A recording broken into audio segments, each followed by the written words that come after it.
Recording, and this is still visible, right?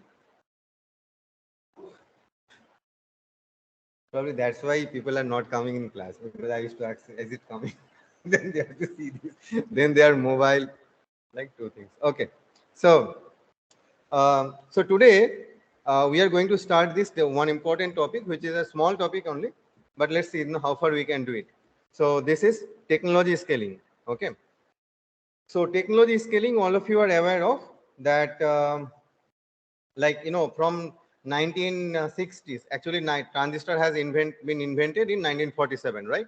But say for some commercial application, say starting from 1916 till you can see it is maybe around 2015 up to this graph, what it shows is that is the minimum feature size, right? Minimum feature size means earlier it used to be the gate length. So minimum feature size, you can see this is in log scale. So please note that this is in log scale, right? So minimum feature size in microns, this is like hundreds of micron. This is tens of micron. This is 1 micron. And this is below micron, means the submicron, right? So the transistor feature size has reduced drastically, right? Every year it has been reduced, right? Then how we will decide then how to scale, means like from here to here, should we reduce the gate length by half, 30%, 70%, 80%, how, right? That is one thing that we should know. And what are the advantages, why we actually scale? One is obvious, that is we want more number of devices in the same area, right? We want to increase the device density, right? So that is one obvious advantage for that, right? So is there any other advantage in terms of like power, in terms of delay? Okay. Yeah, can you please speak because of right, right. So we'll also see that whether what is the requirement, whether should we scale down the VDD at the same time, or is there any possibility that we can keep this VDD constant and only scale the dimensions? Okay. So with this brief introduction, so let us then, obviously you have understood one thing, that there is something called the scaling factor, right? So scaling factor means earlier suppose the gate length is 1 micron. So now the gate length would be 1 by S micrometer. And obviously S has to be greater than 1. Right? That's how you make scaling. Otherwise, you will go to the opposite direction. Your devices will be wider. We don't want that. So regarding that, there is an old paper, research paper, and it has been published in IEEE Journal of Solid State Circuits. You see the year 1974. Okay, here the first author is Robert Dinard. Okay, this is called this Dinard rule, scaling rule. They have suggested some rule how devices should be scaled, okay, for the future generation, right? So we will discuss based on that only what they have suggested, and then we will see what are the changes that we have to do later on. So they have proposed couple of things. The first thing that they have proposed is called constant field scaling. Okay, so in constant field scaling, what we will do, we will make the field constant. Okay, means if you are changing the, for example, see here we have first consider these two parameters. Here it is L, W, T, ox, XJ, right? So all are okay. What is L? Gate length. What is W? Gate width. What is T, ox? Oxide thickness. What is WJ? WJ is the junction depth. Okay, this junction depth. I will show you in the next slide, means next page, what do you mean by junction depth. So all are these physical parameters.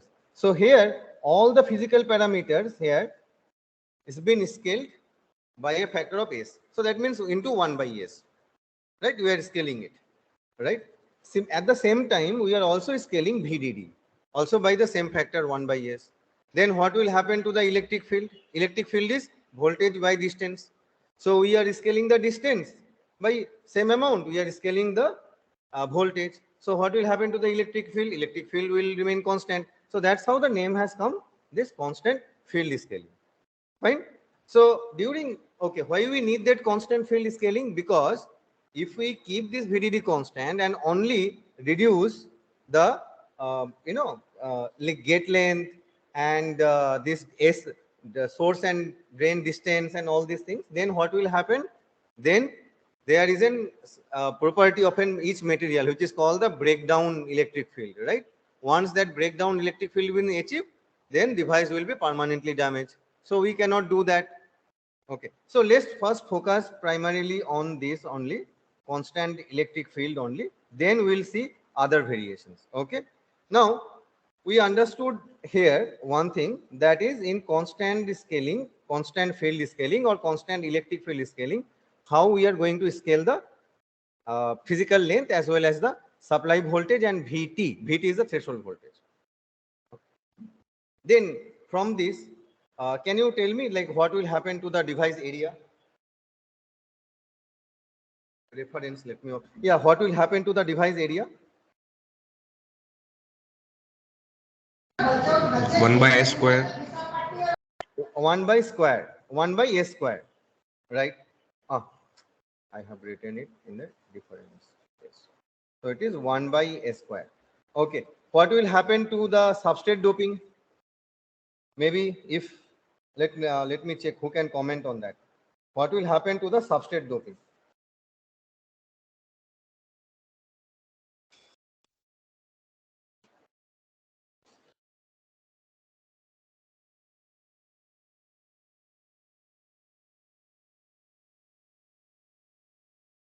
It can remain constant.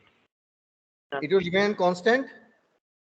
Probably no, because okay, let me show one diagram. So this is the MOSFET typical structure, right? This is with length, source, drain, gate. Acha. XJ we have mentioned earlier. This is the junction depth. So this is the junction depth, right? So when you scale this L, this junction depth has to be also scaled down. Okay. Okay. So now what we are saying?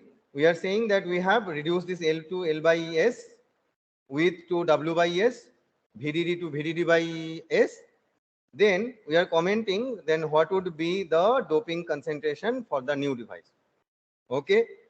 See, this is an PN junction.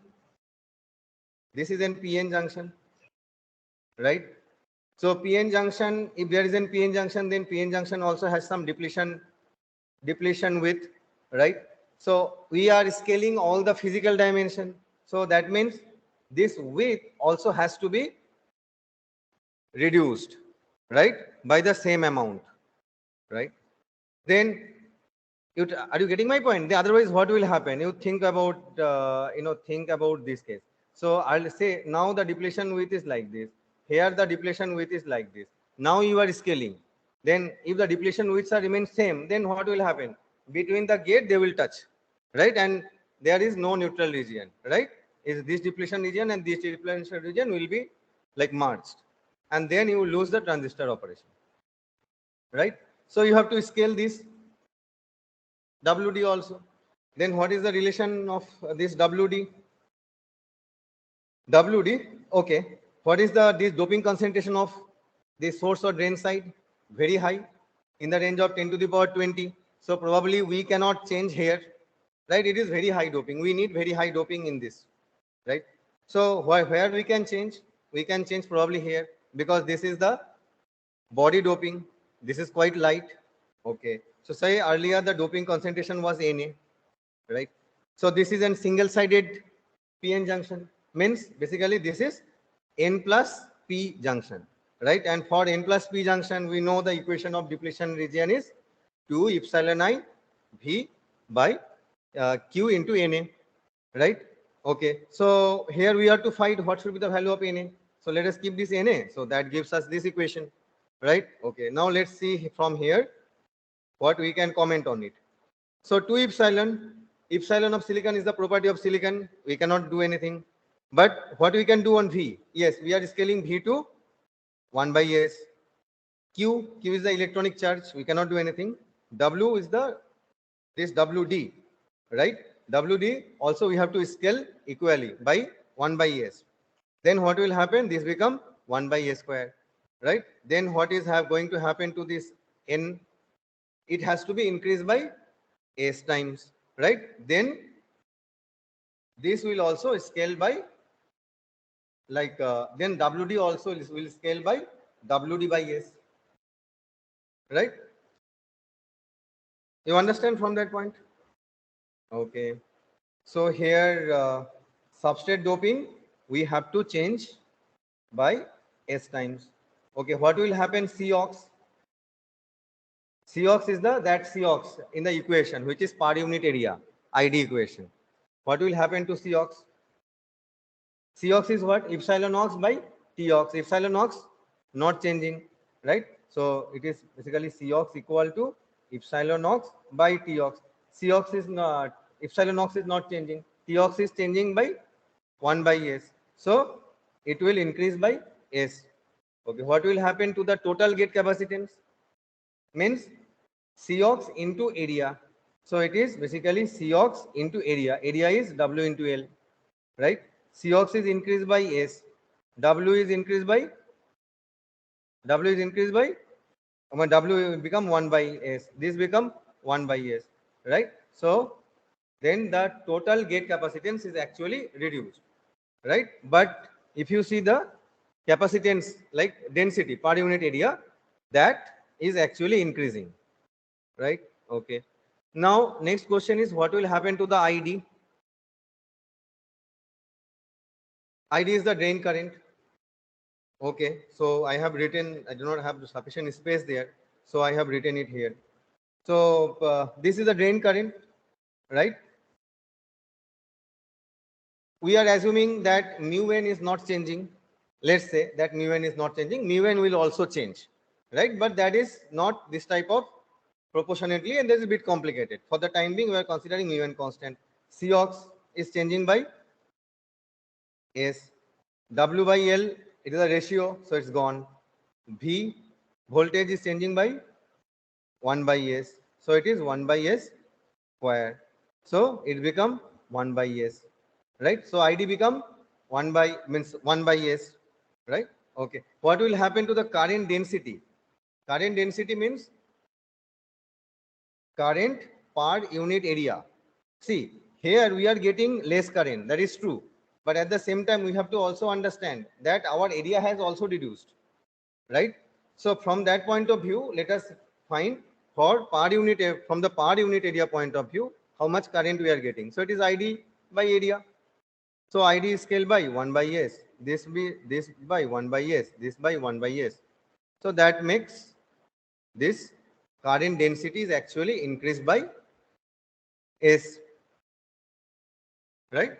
And S is greater than 1. So the current has actually been higher compared to the previous one. Okay. So the current is this S. No, current is 1 by S, right? This current density is S. What will happen to R on resistance? You remember? Divide on resistance. So we have done a simple calculation, right? For how do we find on resistance of PMOS or NMOS? That, you know, the resistance, average resistance from this point and this point, right? And again, this average resistance between these two again depends on this ID sat, right? And this VDD, right? So it is resistance. Resistance is V by I. So again, it is V by that formula, V by I. So V is changing by 1 by S. I is changing by 1 by S. So R1 has, let me also, yeah, right. So it has remained, R1 has remained the same. What will happen to the intrinsic delay? Let us say that intrinsic delay we are defining by R1 into C gate. R1 into C gate, right? On resistance R and the gate resistance. We are not considering the parasitic capacitances. Okay. So if that happens, then what will be the case? C gate is the total gate capacitance. So R on remains same. C gate has become 1 by S. 1 by S. So this has become 1 by S. So here is one of the beauty of scaling that probably you have noticed, that the intrinsic delay, you don't have, see, have we thought of anything like we want to make this intrinsic, make the device faster? No. What we have done, we have just followed one simple technique, just let us reduce it. And at the end of what we have end up with, that the device is actually getting faster, means the intrinsic delay is getting actually reduced, right? You don't have to do anything else. Just reduce all the dimensions equally and you will get an speed up as a result, right? So that is another criteria why we should go for scaling, right? And obviously this is from the device point of view. Now think from the circuit point of view, architectural point of view. Okay, when you are trying to make an very high speed devices, then obviously you have some architecture level of design that is in your hand, right? Circuit level of design that is also in your hand, right? So the overall gain in terms of speed will be much higher than this 1/s. So this is just in terms of device level. Are you getting my point? Okay. Then what about power? What about power? Power is basically I into V. What will happen to I? I is 1/s. What will happen to V? 1/s. So that way, then power becomes 1/a square. So again, one of the important thing, right? These two are like two of the major metrics, right? Parameter for us in digital design. One is the delay and the other is the power. So you can see just by scaling the device down, we can also significantly reduce the power by, and now this time it is 1/a square. Again, this is from device point of view, architecture, circuit, that is in your hand for a designer. Then there is one more term which is called the power delay product. It basically gives the power and this delay, right? The product of these two. So here this power is become 1/a square and delay become 1/s. So in terms of power delay product, you see it is 1/s cube, right? Then, but so I hope that you are getting this, my what I'm trying to say, right? Just by simply scaling down the device, you can achieve so many things. Okay.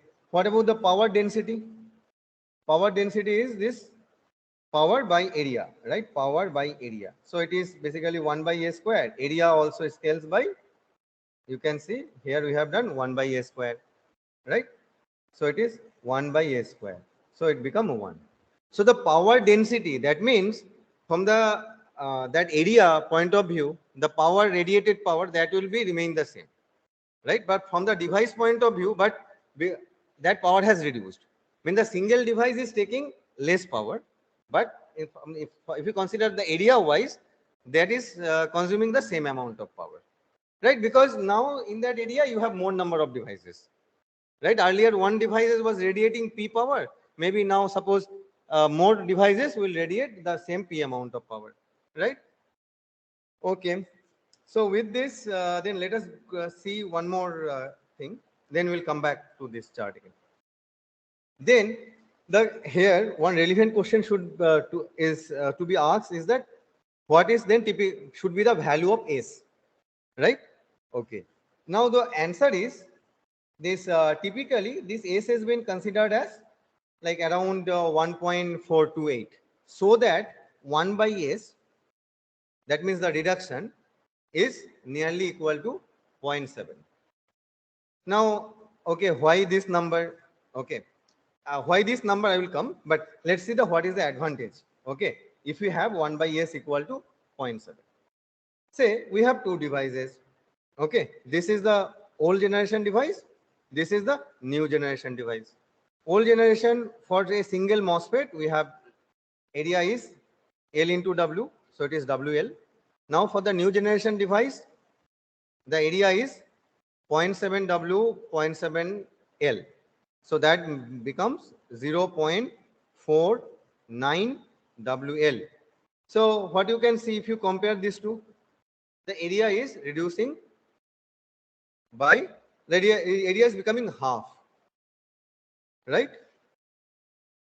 Are you getting some relation with this, with the Moore's law, the famous Moore's law? You know Moore's law? No? Okay, maybe I will show some another diagram in the Moore's law. Okay, if you're not getting, fine, but you are getting one definite one relation, that if you choose this one, the scaling 1 by s to be equal to 0.7, then the area become half. Okay. Then what will happen to the density, means the chip density or device density?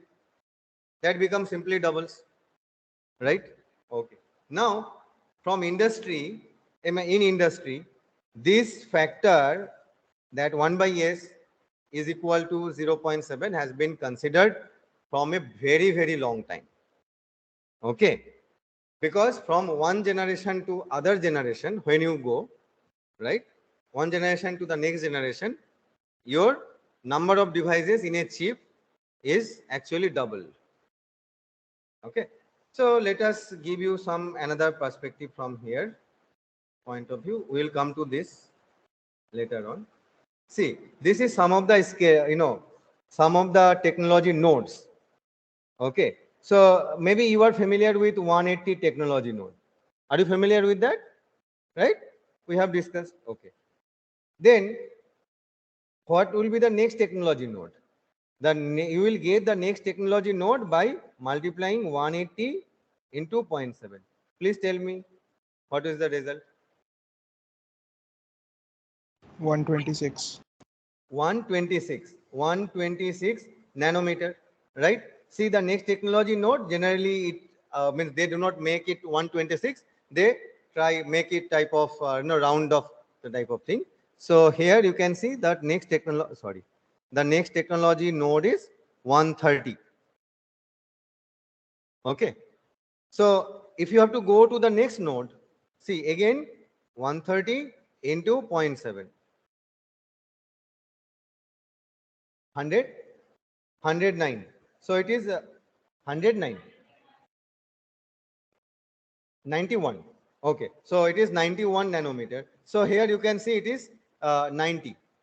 Right? The technology node is 90. So you can again multiply with 0.7. You will get 65 like that. Okay. This is how the technology node used to be earlier. Again, I'm saying earlier, not now. Okay. Where is the difference and what do you mean by technology node? We will come a bit later on. Okay. But you have understood like how the industry is following. The industry is following this rule. 0.7, 0.7, that makes the area hub, and that means the device density increases in the next generation chip. Okay, so we'll come back to this slide after some time. Okay, now the question is, then what is, why this 1 by s to be equal to 0.7? Okay, so that means we are reducing by 70%, right? We are reducing the dimension by 70%. Why not 30%? Why not 20%? Yes, we can actually opt for 30%, 20%, 25%, whatever be the number we want, we can do that. But there is also one more important thing, that is the time. Okay, this is from the device fabrication point of view, it is not so easy to go just to reduce all the dimension by 50%, 40%, 30%, whatever we want. That takes a huge amount of time for the fabrication, optimization, processing, which material to which material you go. You can have it, but then what will happen? Suppose now Intel is launching some chip, right? Maybe after 10 years, Intel will launch another chip, which you might be now 10 times faster than this one. But think about Intel's business between these 10 years, right? So every year, like, after 1 or 2 years, they will make this type of small, like 70% reduction, and you get like some type of improvement, and they release it. Then they next process it, then they next process it, then they next process it. Because for this research and development, funding should also come. Where from the funding will come? When people will buy, there, some part of the funding is also there, right? Right? Should be the self-sustainable loop, right? So that's why, if it's not impossible, it's possible, but you have to also see the whole ecosystem, right? If you consider that ecosystem, then that is not sustainable, right? So that is the number, and that is why it is like 0.7 industry have fixed, and this actually resonates with Moore's law. Okay, maybe in next class we will see that what is Moore's law, and then we'll try to understand. Okay, Moore's law actually is a not type of any physics based law, though we call it law, It is a observation based on few points. Okay. And then the industry has worked hard to make the law correct. Okay. He says, like, suppose after 2 years, the number will become double. There is no like physical reason behind it. So industry has taken it as a standard. So, okay, this is our goal. So we have to make this thing happen. So that's how it became a law. And so far it is still valid. Understand? Okay. Then why not 90%? Some of you say, like, when the, see, if you can make it 90%, then the 90% this increment is quite incremental. Then if I have some mobile today and after 1 year, company launch another mobile which is say just 10% faster in speed, should I be worried to buy that? Probably no, right? So that is another thing. That's how this trade-off has come, and people have fixed it to 0.7, right? Okay. Then, so we have understood this constant electric field scaling. Okay. Now the next one is, here one thing is that is important is that we have discussed that VDD or VT, we have to scale it by 1 by S, right? But is it really possible? So that means today you are working on suppose 3 volt. After 2 years, when you launch it, the new one, okay, you have to make it this 3 by S, right? Whatever be the X factor, right? Then all the architecture, all the peripheral device, everything has to be changed, right? So even though you want this thing to happen, but there isn't quite resistance, okay, for that. People do not really want this voltage, this VDD voltage to be scaled down very significantly, right? Now, eventually to this threshold voltage as well. Because you know what will happen, I have shown you one earlier, there is something called subthreshold leakage. If the threshold voltage becoming very, very low, then it is becoming very hard for, by applying some gate voltage to turn the device off. You have lots of leakage current, so there will be lot of power dissipation in terms of leakage. So as a result, there is some, resistance for this VD and VT scaling or the voltage scaling. So this is one, like, this is one community who want this. There is another community, okay, who said that no, we will not at all scale the voltage. We will scale only the dimensions. Okay, they're a complete opposite community. Okay, so if we do that, then quickly write like what will happen. So here this become 1 by S. VDD we are not scaling. So what will happen to the substrate doping? Substrate doping become, you can calculate it. I think it will become A square. Okay, I'm just writing it from this here. So it become 1 by device area become 1 by A square. C aux become S. C gate become, no, I think this A square 1 by S. C gate become 1 by S. Then ID. This ID become 1. Please check it though. Okay. ID become 1. Drain current density become, ID will become S. Sir, ID becomes S. ID become S. Fixed voltage scaling, should it be? ID become S? Because Cox increases by S. Cox, yeah, Cox increases by S. True. So W by L is constant. VGS minus VT is Okay, constant. okay, let us see that. So here Cox is increases by S. W by L is this one. So it become S. And I do not know why they have written here 1. Okay. So this S square, then if you opt for R1 become S. Or drain current become, then it will also change. It will become S cube. Okay. Then R on. I think you can do it, right? You understood. If you have understood for this, you should be able to do it for this. There is no new funda here, right? Okay. So now Okay, so you have understood this part. Okay, now let us see that is it really true in terms of what history has said, means what history says, like from different channel lengths, how far these things are true.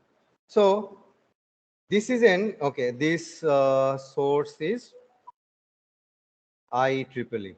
Okay, this is from one of the journal from IEEE.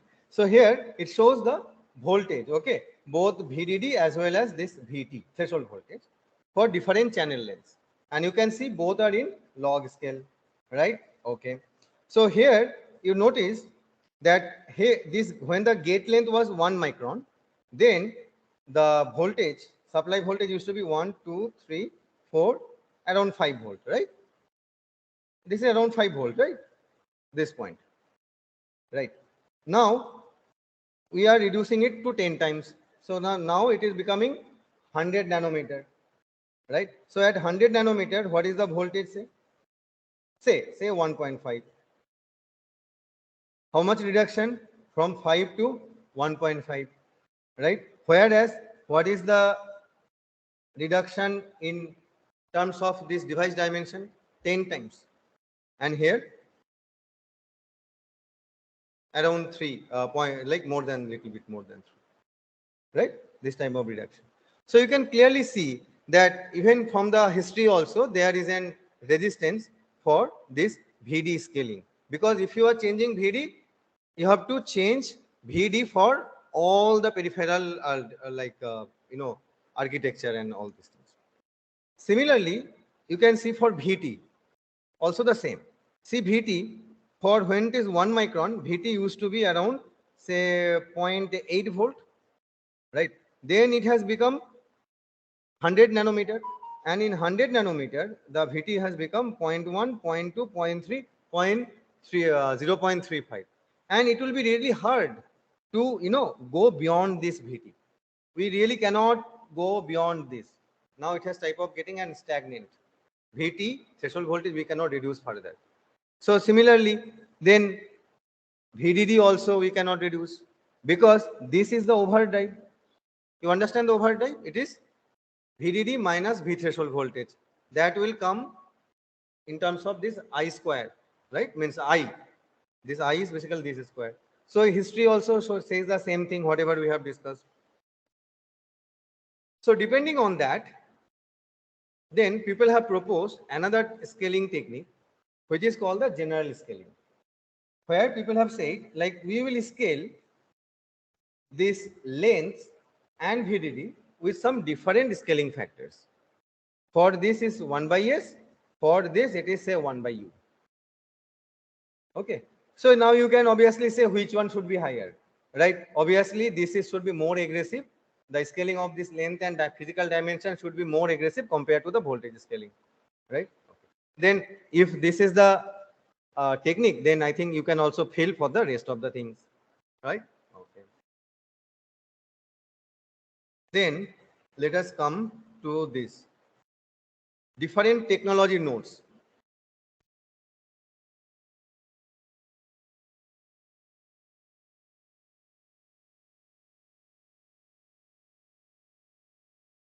Okay. So technology nodes means what? I think you have, you have heard it quite enough, right? It is 22 nanometer technology in mobile phones. Snapdragon processor, they are using 10 nanometer technology, 7 nanometer technology, right? And then if the number goes, number becomes smaller and smaller, then that gives an impression in our mind. Then our processor is very fast, right? That is the impression, right? Now let us try to understand what do we mean by technology node. Okay, so in technology node, I'm just reading from here. This technology node, also known as the process node or process technology, this refers to the semiconductor manufacturing process and design rules. Different nodes. Okay, so typical important things I will just highlight here. Yeah, historically, the process node referred to the number of different features for this transistor, including gate length. Let me just, okay. So earlier, when I say that gate length is, 1 micrometer node, so that means gate length was actually 1 micrometer. When I say 500 micrometer technology node, then that become, gate length become 500, not micrometer, sorry, 500 nanometer, 500 nanometer technology node, right? Then afterwards, what happened? It was very difficult to scale that gate dimension, as per the technology node. So then people have shifted to the other technique. They have said, like, now we are changing our nomenclature. We will say technology node or define technology node by the separation between the metal layer 1. What do you have you understood by what do you mean by metal layer 1? You think of so many MOSFETs, okay, at the ground level, right? They has to be connected with each other, right? And they has to be connected through some metal lines. So that is called the metal layer 1, right? Now, this MOSFET has to be connected with another MOSFET. How do you connect it? You have to take types of another flyover, means overbridge, right? Type of thing. Go to another height, make a bridge from here, go there, put it there. So that become metal layer 2. Like that, in current manufacturing technology, at least 7 to 8 metal layers are there. Okay, one after another. So that means what I am trying to say is that, see, if these are your devices, say this is NN and say this is PP. So this is NMOS, PMOS. And let's say this has been isolated from each other by trench isolation, right? Now this has to be connected, right? And here also this gate has to be connected, right? So these are like metal layer ones, right? Okay. Now you say, think about here also some devices are there. You need to connect this gate with the gate layer here. Then you should have one more line above by connecting this. You cannot connect everything in the same level, right? You think about, this flyovers, right? Right, when one flyover crossed by another flyover, what either you have to go down or you have to go up, right? You cannot go in the same height, right? So the same thing here. So this is that metal layer 1. So by the separation of this metal layer 1, then people say this separation is called pitch. Okay, say this separation is 200 nanometer, right? Then they call it pitch is 200 nanometer, and the technology node is 100 nanometer. Technology node is half of pitch. Okay, so that's how industry has cleverly, changed their nomenclature from time on. From earlier gate length, then the pitch. Pitch, you understand, right? Pitch is what. Then something more, even more interesting happened. When you have arrived to this 22 nanometer, 10 nanometer, even this does not represent any physical dimension. These are just numbers. Say for Intel 10 nanometer, maybe the same dimension or almost similar dimension for TSMC 7 nanometer node.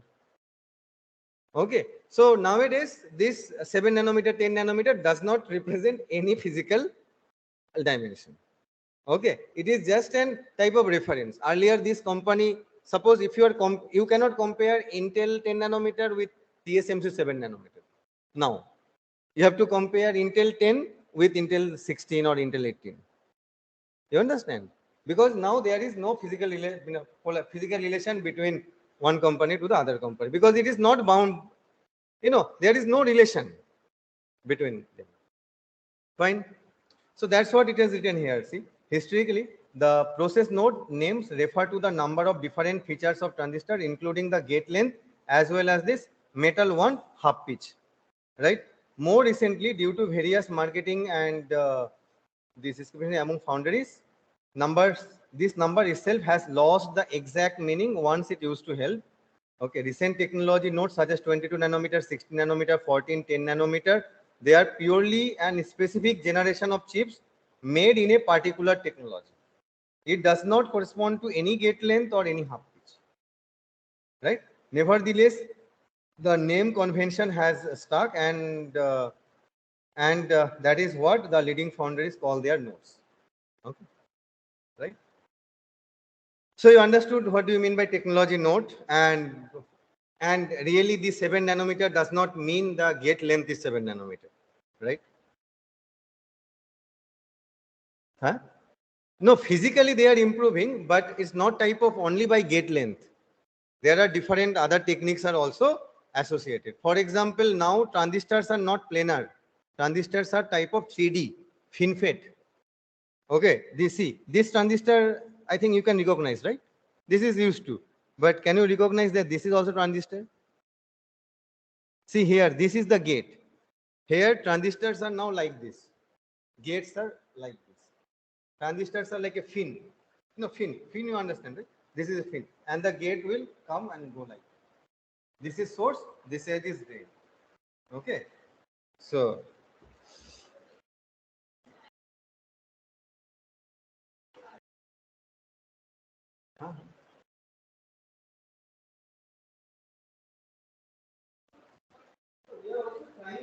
reduce the dimensions.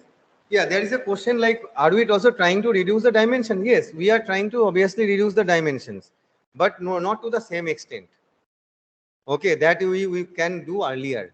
But now the features, now it is more type of, some type of more power efficient. This type of design is coming more and more, right? And if you make the device that small, so many non-ideality factors will also come. Suppose mobility will degrade drastically. Okay, how you can retain that mobility? All these challenges will come. For example, you see, this is here, this is a glimpse of this Intel's. Actually, this is Intel. This is this Intel's 90 nanometer technology node to 22 nanometer technology node. It shows, okay. And here it started with 2003, and then it is 2011. So you see the rapid change, and you will surprise, okay, when I will discuss this. See this in 2013. Oh, sorry, 2003. In 2003, this Intel has introduced this silicon germanium strained silicon gate. Here, what they do is that you see this source and drain region, right? It is no longer silicon. Earlier, it used to be heavily doped silicon, right? Either N++ or P++. It is heavily doped. But now they have changed it completely. They have made it silicon germanium, because silicon germanium has different lattice constant. Lattice constant means, you understand, right? The difference, separation between two atoms, that thing, compared to silicon. So, like, you understand what I'm trying to say. Suppose this bench can accommodate 5 students. If I now add one more student, then what will happen? It will create an type of pressure, like stress for those who are sitting in the middle. So that type of, you can see this stress has been marked here, right? And that will improve the mobility and all these things. Okay. Then in 2005, Intel has launched 65 nanometer technology. See, only after 2 years, right? And here is the second generation silicon germanium strained silicon. The same thing. The structure is little bit changed, but typically, see, the silicon germanium is still here, right? Okay. This is up to 65 nanometer technology. Then in 2007, after another 2 years, they have launched 45 nanometer. Can you multiply for 65 into 0.7?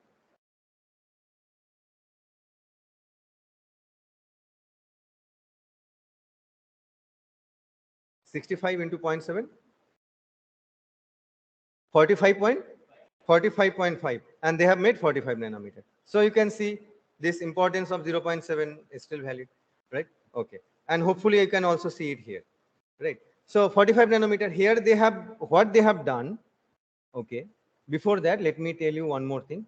Here, this oxide used to be silicon dioxide. You know that, right? MOSFET, metal, not metal. Here it is polysilicon. You remember? We always have the not metal, it is the polysilicon. So here also it is polysilicon. Here also it is silicon dioxide as this one. But there is a major shift from 2005 to 2007. Here, what they have done, they have used the metal gate. So this gate is metal. So now the name, which is metal oxide semiconductor field effect transistor, this is again valid because now the transistor has metal gate, right? And in fact, when transistor was first fabricated during its initial earlier जमाने में, पुराने जमाने में transistor में वही metal gate ही हुआ करता था, right? So that's why the name has come metal gate. But in between, for a very long time, we have used polysilicon. Then again, 2007, with 45 nanometer technology, Intel has introduced metal gate. Because what will happen to the polysilicon? See, polysilicon is heavily doped, right?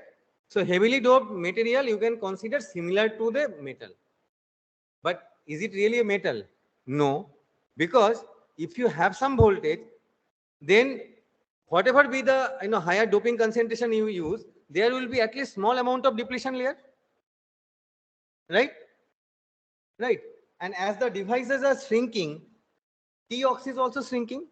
So T-ox become 1 nanometer, depletion layer become 1 nanometer. We cannot use it. You understand my point? When earlier T-ox used to be 10 nanometer, तब depletion 1 nanometer होता तो हम ठीक है, मतलब 10% तो वो तो हो जाता है. But when this depletion of polysilicon has become comparable to that of T-ox, then we cannot use polysilicon gate anymore because C-ox is very important. ID, remember, ID is proportional to C-ox. If oxide thickness is more, current will be lower, right? So the scaling will not work, right? Okay. Then the another thing that they have introduced here is called the high K. So high K means for silicon dioxide, epsilon is 3.9. Okay. High K, say hafnium dioxide has epsilon around 25. So what is the advantage of this? What is capacitance? C is equal to epsilon A by T. Right. So if this is so high, then what will happen? This will become also very high. Right. At the same time, you can do one more manipulation. The manipulation is as you scale down, your oxide thickness become thinner, thinner, thinner. Thinner the oxide, higher will be the leakage current, tunneling current. Right? Thinner oxide, higher tunneling current. Right? But here, what you can do, you can probably increase the T little bit. Because here you have epsilon is so high. Are you getting my point with silicon? Not getting? Okay. See this gate capacitance. Okay. It is epsilon A by thickness. Say the area is same. So we will remove this area. So it is basically epsilon by T. Okay. Now for silicon, it is 3.9 and say 1. Okay. Now we'll try to retain this value only. Okay. Here what we can do, here we have hafnium oxide is 25. It is around 4. So suppose if we make it like 5. If we make it 5, T-ox, this is T-ox, right? If we T-ox make it 5, then what will happen to the CG? It is still compatible, means when actually higher, with this number it is higher. So you are not losing anything in terms of the gate control. But what you are gaining is that now you have thicker oxide. So thicker oxide means less tunneling current. Less tunneling current means your device will become more power efficient. So from this, I think you can understand one thing, that you should appreciate the researches in the material also, because if there were no research in the material, only if everybody is working in the design, then this technology would have not been developed, right? And there was so many research has been going on, right? How to improve, how to change it, and how to do all these things, right? And see here, in 45 nanometer technology also, people have used the silicon germanium source and drain. Okay, even that has continued in this. See, this is the second generation, same technique, but with minor improvement. This is the major improvement. Then another one more shift after 2 years from here. This is another big jump. then people have understood that, we cannot make this gate length smaller, smaller, smaller, smaller, and smaller. Why so? Because you have to always consider this thing. You have source, you have drain, right? See, now you are keep bringing these two closer. This is P silicon, right? You have some depletion layer. So when you are making them closer, closer, closer, at one point of time, what will happen? This two is bound to merge. You cannot restrict this by making this Na higher, because there is another challenge. If you make Na higher, then what will happen to the mobility? Mobility degrades when impurity scattering. You read, right? Impurity scattering. Because of impurity scattering, then the mobility will degrade. So that, again, from the mobility point of view, we are restricted towards this lateral, this lateral dimension scaling. So then the next technique has come, which is called the tri-gate technique or the FinFET technique.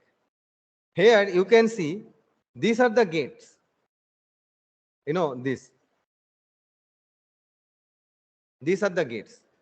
And this in between these lines, okay, these are the silicon strips. Maybe if time permits, not today, I will show you some better diagram with some schematic diagram. This is an actual diagram. Okay, it looks complicated, but if you have some schematic diagram, it will, then after that you can correlate with this. Okay, but remember, now the transistor is no longer flat, source, drain, gate. No, it is like this. Gate is coming like that. It is now completely 3D. Okay. Then even for 5 nanometer technology node, people found like this type of fin structure is also not sufficient. Then what they have to do? They have to use this nano structure. Means you have this type of silicon rods, okay, and gate everywhere. You are getting my point? This is suppose the silicon rod, and then you have the gate like that all around. Earlier the gate used to be, you are getting my point, right? Earlier the gate used to be like this. This is suppose, this is my hand. Gate used to be like this on silicon. This is a silicon fin, but now that has become like this. This is the gate all around. Gate all around. Okay, so that's how the technology has evolved from time to time. Just one small thing here. See the why silicon has introduced 2003 this technique, which is called strain silicon technique. That is because when you introduce silicon germanium, because of this lattice mismatch between silicon and silicon germanium, it will create an stress. Okay, it will create an stress and make the mobility of PMOS higher. See, hole mobility is always low, right? So to improve that, what they tried is that just introducing silicon germanium for PMOS. Okay, but what they can do for the improvement of NMOS? Okay, they have used silicon nitride passivation. You can see it here. High stress silicon nitride film they have deposited here. That will create an stress. So see here. Here the direction of stress is like this, right? It is basically type of compressive stress on silicon. Compressive stress on silicon makes hole mobility higher. Tensile stress, on the other hand, on silicon makes the electron mobility higher, right? So now you think that these two are sitting side by side when you have CMOS, PMOS, NMOS. So for one, silicon germanium source drain, for the other one, create compressive stress, for the other one, create the tensile stress to make the mobility of electron higher, right? And you can see like for 2003 on itself is the oxide thickness was 1.2 nanometer. 1.2 nanometer. So how many atoms in 1.2? You can count, right? Right? Only few. So the silicon, the channel is been separated from the gate by only few atoms of like silicon and silicon dioxide. Means the silicon dioxide. Silicon dioxide cannot be atom, right? I mean, it is basically an your molecule, right? Silicon dioxide is molecule. So by that silicon dioxide, the structure, and it is only 1.2 nanometers, means 10, 12 angstrom, right?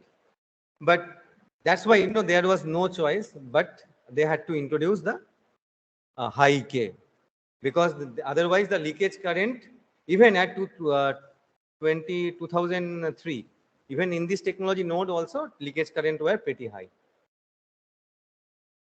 As a result, there are power dissipation, on-state power dissipation, off-state power dissipation. For these devices, it used to be like off-state power dissipation is dominating, not the on-state.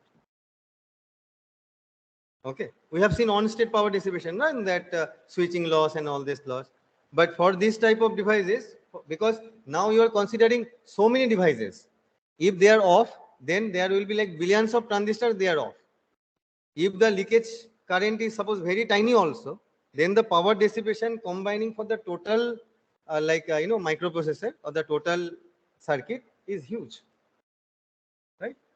So then with this we'll stop.